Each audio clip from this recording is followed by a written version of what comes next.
Hello guys, welcome to our channel. నేను మీ anchor Teja. ప్రస్తుతం మనతో పాటు సీరియల్ ఎంటర్ప్రెనర్ సంతోష్ గారు ఉన్నారు. ఆయనతో మాట్లాడదాం. నమస్తే అన్న. నమస్తే. అయితే AP deputy CM Pawan Kalyan గారి మీద కొన్ని గ్రూపులు టార్గెట్ చేశాయని, కొంతమంది మావోయిస్టులు ఆయన్ని చంపడానికి ప్రయత్నిస్తున్నారని చెప్పేసి ఒక వార్త వెలుగులోకి రావడం జరిగింది. సో దాని గురించి పవన్ కళ్యాణ్ గారికి డిప్యూటీ సీఎం అయిన తర్వాత అంటే 2024 ఎలక్షన్స్ తర్వాత సెక్యూరిటీ థ్రెటన్స్ చాలా పెరుగుతున్నాయనే మాట వాస్తవం. అది లేటెస్ట్గా ఇంకా ఎక్కువ థ్రెటన్స్ ఉన్నాయని చెప్పేసి లేటెస్ట్గా గత ఒక రోజుగా ఏంటి అంటే ఎన్ఎస్జి నుంచి ఒక సమాచారం అందుతుంది అనమాట. ఇంటెలిజెన్స్ నుంచి మీరు కొంచెం అలర్ట్గా ఉండాలి, మీకు కొంచెం థ్రెటన్స్ ఎక్కువ ఉన్నాయని చెప్పేసి. అయితే ఇప్పుడు మీరు ఒక విషయం అడిగారు, లైక్ మావోయిస్టుల నుంచి ఒక థ్రెటన్ ఎక్కువ ఉంది అని చెప్పేసి అంటే గతంలో పవన్ కళ్యాణ్ గారికి మావోయిస్టుల దగ్గర నుంచి ఒక లేఖ వచ్చింది. సో దాన్ని గురించి అడిగాను. ఆ లేఖ గురించి ఏంటి అంటే, ఆ లేఖ సారాంశం, ఒక లేఖ వచ్చింది, ఆ లేఖలో సారాంశం ఇది అని చెప్పేసి చాలామంది మాట్లాడుకున్నారు. దానిపైన మనం కూడా విశ్లేషణ చేసాం. కానీ అది వచ్చినట్టు ఆనవాళ్ళు ఎక్కడ లేదు. ఇన్ఫ్యాక్ట్ మనకి ఎక్కడ కూడా అంటే గవర్నమెంట్ ఆఫ్ ఆంధ్రప్రదేశ్ కానీ లేదంటే సెంట్రల్ ఫోర్సెస్ దగ్గర నుంచి కానీ ఆయనకి మావోయిస్ట్ నుంచి థ్రెటన్ వచ్చింది అని చెప్పేసి అఫీషియల్ అనౌన్స్మెంట్ ఎక్కడ జరగలేదు. సో దాని విశ్లేషణలో మనం ఏమనుకున్నామని అంటే, ఒకవేళ వచ్చినా కూడా అది మావోయిస్టుల నుంచి వచ్చే అవకాశం లేదు. ఎందుకంటే ఆయన వ్యక్తిత్వం కానీ ఆయన పాలసీస్ కానీ మావోయిస్టులకు అగైనెస్ట్గా ఎప్పుడు లేదు, ఇప్పుడు లేదు, అంతకు ముందు కూడా లేదు. కాబట్టి ఆయనకి మావోయిస్టుల నుంచి థ్రెటన్ వచ్చే అవకాశాలు చాలా తక్కువ ఉంది. కాకపోతే ఆ రోజు అప్పుడు హాట్ టాపిక్ ఏముండింది అని అంటే, మనకు రెడ్ శాండల్వుడ్ మీద ఏదైతే ఉందో అక్కడి నుంచి అంటే ఈ స్మగ్లర్స్ నుంచి ఎక్కువ థ్రెటన్స్ వచ్చే అవకాశాలు ఉంది. అదేవిధంగా ఏంటి అని అంటే, అక్కడ ఈ రేషన్ రైస్ ఏదైతే ఉందో దాని మీద ఎక్కువ ఫోకస్ జరుగుతూ ఉండింది. అక్కడ కూడా ఏమన్నా ఉండే అవకాశాలు ఉన్నాయని చెప్పేసి మనం విశ్లేషణ చేసుకున్నాం. సో ఇప్పుడు ఈ ఎన్ఎస్జి ఏదైతే అంటే నేషనల్ ఇంటెలిజెన్స్ నుంచి ఏదైతే థ్రెటన్స్ వచ్చినాయో వచ్చిన తర్వాత ఏంటి అని అంటే, మనం విశ్లేషించుకోవాల్సి వస్తే ఆయనకి ఏంటి అంటే ఆల్ ఓవర్ ఇండియా అంటే అంతకుముందు ఏంటంటే తెలుగు స్టేట్స్లో ఫ్యాన్స్ ఫాలోయింగే ఉండింది. అంటే సౌత్ ఇండియా సినిమా వరకు సౌత్ ఇండియా మొత్తంలో రజనీకాంత్ గారి తర్వాత రజనీకాంత్ లెవెల్లో పవన్ కళ్యాణ్ గారికి మాత్రమే అంత క్రేజ్ ఉంది.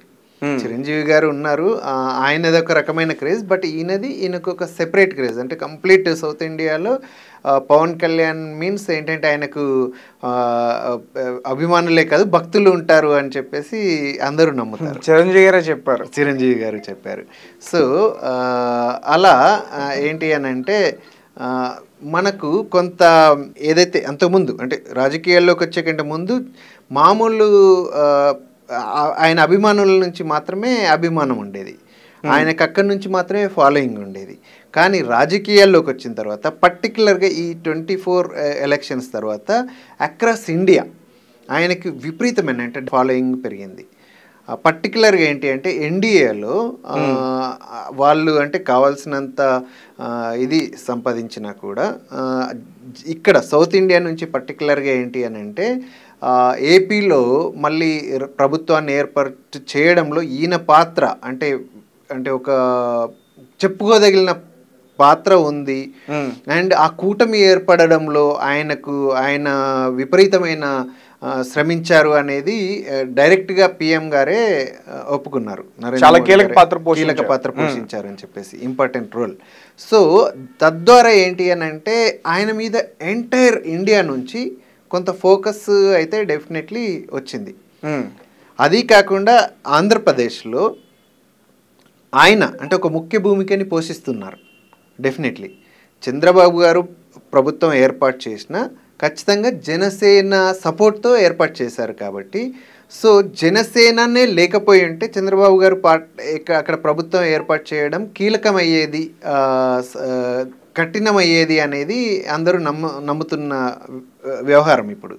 సో ఇలాంటి పరిస్థితుల్లో ఆయనకు ఏంటి అంటే పర్టికులర్గా పవన్ కళ్యాణ్ గారికి ఒక అది లేకుండా చేసామనుకోండి, పవన్ కళ్యాణ్ గారిని అక్కడ లేకుండా చేస్తే డెఫినెట్లీ ఏంటంటే అక్కడ మొత్తం విచ్ఛిన్నమయ్యే అవకాశాలు ఉన్నాయి. అది కాకుండా ఇక్కడ అంటే ఆంధ్రప్రదేశ్లో ఒక ఒక ఏంటంటే ఒక విధ్వంసాన్ని సృష్టించవచ్చు. అదేవిధంగా సెంట్రల్ నుంచి అంటే బీజేపీ కూడా ఏంటి అంటే వాళ్ళకి అంత కెపాసిటీ ఉన్నా కూడా పవన్ కళ్యాణ్ గారిని ప్రైజ్ చేయడం చూస్తున్నారు. ఏది ప్రధాని మోడీ గారు. సో ఈ ఈ ఈ పర్టికులర్ వ్యక్తిని ఫోకస్ చేయగలిగితే అక్కడ కూడా కొంత మనము దీన్ని విధ్వంసాన్ని సృష్టించవచ్చు అని చెప్పేసి కొంతమంది వ్యక్తులు దీని వెనకాల ఉండే అవకాశం అయితే ఉంది డెఫినెట్లీ. ఓకే. సో అలా ఏంటి అని అంటే పవన్ కళ్యాణ్ మీద అటాక్ చేయాలి, అక్కడ ఏదో ఒకటి సృష్టించాలి అని డెఫినెట్లీ కొంత జరుగుతూ ఉండొచ్చు. అంటే ఇన్ఫర్మేషన్ మొత్తం కూడా కేంద్రం నుంచి వచ్చిందని చెప్తున్నారు. అంటే కేంద్రానికి సంబంధించిన ఇంటెలిజెన్స్ గ్రూప్స్ దగ్గర నుంచి వచ్చాయని చెప్తున్నారు. అంటే ఇక్కడ హోమ్ మినిస్టర్ మరి సెక్యూరిటీ సరిగ్గా లేదా పవన్ కళ్యాణ్ గారికి? ఇప్పుడు వివిఐపీల భద్రత విషయానికి వస్తే పర్టికులర్గా స్టేట్ లెవెల్ సీఎం కానీ లేదు అని అంటే కొన్ని టాప్ లెవెల్ వివిఐపీల సెక్యూరిటీ విషయానికి వస్తే మనం కేటగిరీస్ వైజ్గా డివైడ్ చేస్తాం. సో ఈ సెక్యూరిటీ ఎప్పుడు కూడా central government and state government భాగస్వామ్యంలో నడుస్తూ ఉంటుంది. ఇప్పుడు మనము వై కేటగిరీ భద్రత అని వింటాము, అదేవిధంగా జెడ్ కేటగిరీ భద్రత అని కూడా. జెడ్ కేటగిరీ చంద్రబాబు నాయుడు అంటే సీఎం స్టేట్ సీఎంలందరికీ కూడా జెడ్ కేటగిరీ భద్రత. ఆయన సీఎంగా లేనప్పుడు కూడా జెడ్ కేటగిరీ ఉంది. సీఎంగా లేనప్పుడు అని అంటే ఆయన సీఎంగా చేసి ప్రతిపక్షంలో ఉన్నప్పుడు ఆయనకు జెడ్ కేటగిరీ ఉండింది. అదేవిధంగా అంటే ఫస్ట్ 2014 నుంచి 2019లో ఎప్పుడైతే ఆయన బయటకు వచ్చారో అప్పుడు ఆయనకి జెడ్ కేటగిరీ భద్రతని కంటిన్యూ చేశారు. బికాస్ ఆఫ్ ఈ సెక్యూరిటీ థ్రెటన్స్ కారణంగా ఆ కేటగిరీ భద్రతని కంటిన్యూ చేశారు. అదేవిధంగా ఇప్పుడు మళ్ళీ ఆయన సీఎం అయ్యారు, ఆయనకి జెడ్ కేటగిరీ భద్రతని కంటిన్యూ చేస్తున్నారు. అదేవిధంగా మన పవన్ కళ్యాణ్ గారు ఎప్పుడైతే డిప్యూటీ సీఎం అయ్యారో ఆయనకి వై కేటగిరీ భద్రతని అనౌన్స్ చేశారు, Y+ కేటగిరీ భద్రతని అనౌన్స్ చేశారు. ఇప్పుడు జెడ్ కేటగిరీ భద్రతలో ఏంటి అని అంటే 22 పర్సనల్ ఉంటారనమాట. సో దాంట్లో ఈ 22లో 4 to 6 మెంబర్స్ ఎన్ఎస్జీ కమాండోస్ ఉంటారు. మిగిలిన వాళ్ళంతా స్టేట్ గవర్నమెంట్ నుంచి పోలీస్ డిపార్ట్మెంట్ నుంచి సెక్యూరిటీ పర్సనల్ ఉంటారు అనమాట. సో అది ఈ పోర్షన్ ఏదైతే ఉందో ఈ 4 to 6 కానీ ఈవెన్ కొంత పెంచే అవకాశాలు ఎప్పుడు ఉంటాయి అని అంటే అక్కడ ఎంత అంటే ఆ థ్రెటన్ ఫోర్స్ ఎలా ఉంది అనే దాన్ని బేస్ చేసుకొని ఈ కంపోజిషన్ అంతా చేస్తూ ఉంటారు. అదేవిధంగా పవన్ కళ్యాణ్ గారికి ఇచ్చిన ఏదైతే సెక్యూరిటీ ఉందో Y+ కేటగిరీ దాంట్లో ఏంటి అని అంటే మొత్తం 11 మెంబర్స్ ఉంటారు. ఈ 11 మెంబర్స్లో 2 to 4 ఎన్ఎస్జీ కమాండర్స్ ఉంటారు, మిగిలిన వాళ్ళంతా లోకల్ కమాండోస్ ఉంటారు అనమాట. ఏది స్టేట్ గవర్నమెంట్ నుంచి పోలీస్ డిపార్ట్మెంట్ నుంచి. సో ఇప్పుడు నిన్న ఏదైతే జరిగిన కొత్తగా వచ్చిందో అంటే ఆయనకి ఇంకా థ్రెటన్ ఎక్కువ ఉంది అన్న తర్వాత ఆయనకు సెక్యూరిటీ పెంచారు. సెక్యూరిటీ పెంచి ఇప్పుడు 11గా ఉన్నదాన్ని 18గా చేశారనమాట. 18గా చేసి ఆయన సెక్యూరిటీని ఇంకా పెంచారు. ఓకే, అలా జరుగుతుంది. ఎందుకు పవన్ కళ్యాణ్ గారిని ఎందుకు టార్గెట్ చేస్తున్నారు అనుకోవచ్చు? అంటే ఇప్పుడు ఆంధ్రప్రదేశ్ ముఖ్యమంత్రి చంద్రబాబు నాయుడు గారు ఉన్నా ఈయనని ఎందుకు టార్గెట్ చేస్తున్నారు అని అంటే అదే నేను మీకు చెప్పినట్టు సెంట్రల్లో ఎన్డీఏలో ఇంకా కొన్ని పార్టీలు భాగస్వామ్యంలో ఉన్నాయి. ఇక్కడ నుంచి టీడీపీ ఉంది అండ్ జనసేన కూడా ఉంది. ఎనీవే కూటమిలోనే ఉన్నారు. కానీ అక్కడ ఏంటి అని అంటే జనసేన నుంచి పవన్ కళ్యాణ్ గారు తక్కువ సీట్లలో పోటీ చేసినా కూడా ఆయన ప్రభావం ఈసారి 2024 ఎలక్షన్స్లో ఆంధ్రప్రదేశ్లో చాలా క్లియర్గా ఉంది.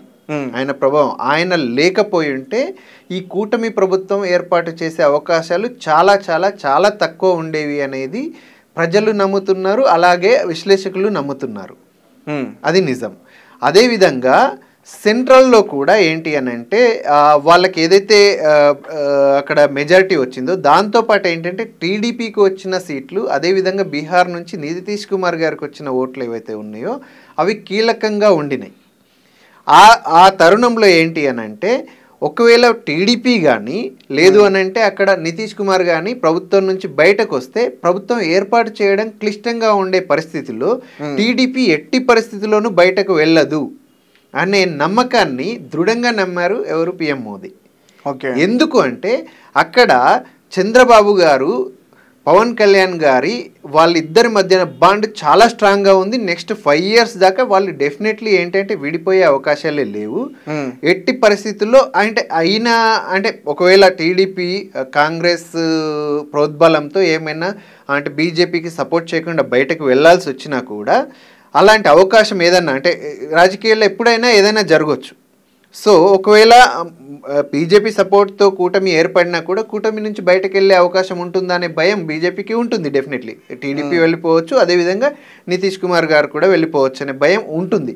కానీ ఇక్కడ ఏపీ నుంచి టీడీపీ డెఫినెట్లీ బయటకు వెళ్ళదు. ఎందుకనంటే టీడీపీకి ఇప్పుడు పవన్ కళ్యాణ్ గారి అక్కడ ఏదైతే వాళ్ళ కూటమి ఉందో ఇక్కడ మనం ఎవరిని విమర్శించడం కానీ ఎవరిని సపోర్ట్ చేయడం కానీ మనం చేయట్లేదు. కానీ ఆ సమీకరణలు ఏవైతే ఉన్నాయో అవి చాలా స్ట్రాంగ్గా ఉన్నాయి. ఇక్కడ ఒకరిని ఒకరు అంటే నేను గొప్ప నువ్వు గొప్ప అనే వ్యవహారం జరగదు.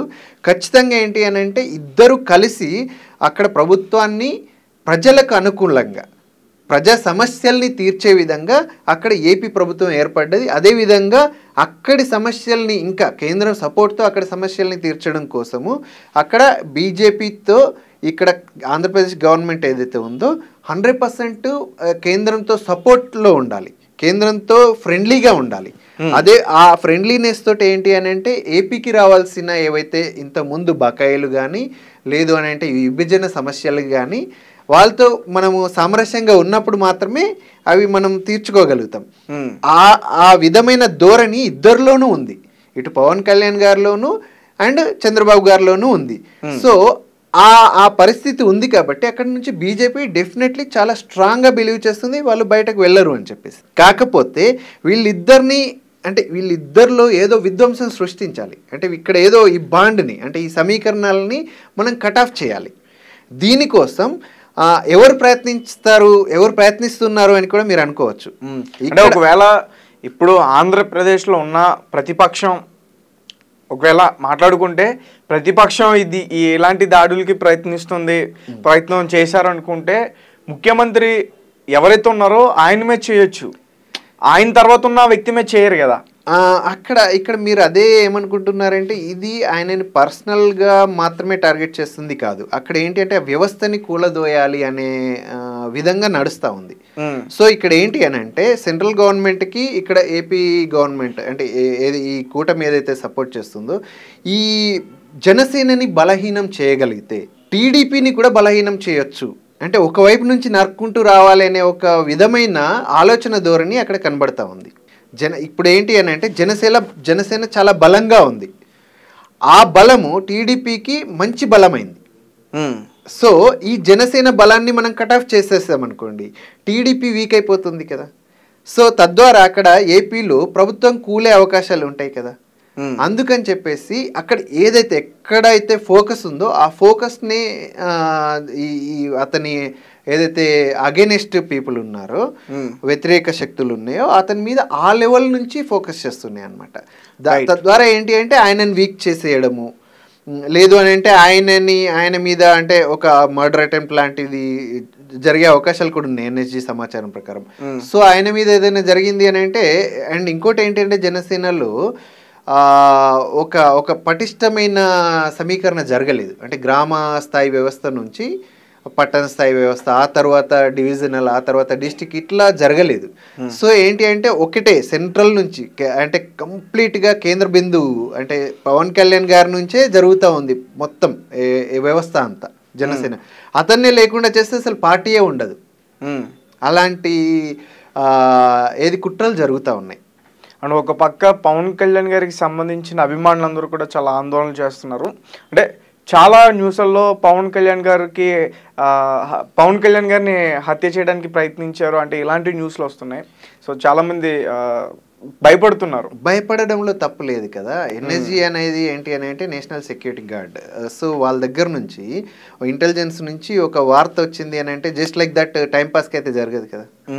అక్కడ ఏదైతే చుట్టుపక్కల అంటే ఏదైతే ఇంటెలిజెన్స్ వ్యవస్థ ఎలా ఉంటుంది అని అంటే వివిఐపీల మీద ఒక ప్రొటెక్షన్ లేయర్ని ఏర్పరుచుతుంది అనమాట. సో ఆ థ్రెటన్స్ ఎక్కడైనా అంటే పవన్ కళ్యాణ్ గారికి గురించి డిస్కషన్స్ కానీ లేదు అంటే ఆయన సెక్యూరిటీని విచ్ఛిన్నం చేసే ప్రయత్నాలు ఎక్కడి నుంచైనా జరుగుతుంది అని అంటే సో ఇప్పుడు మనం కొంచెం ఆందోళన పడాల్సిన అవసరం లేదు.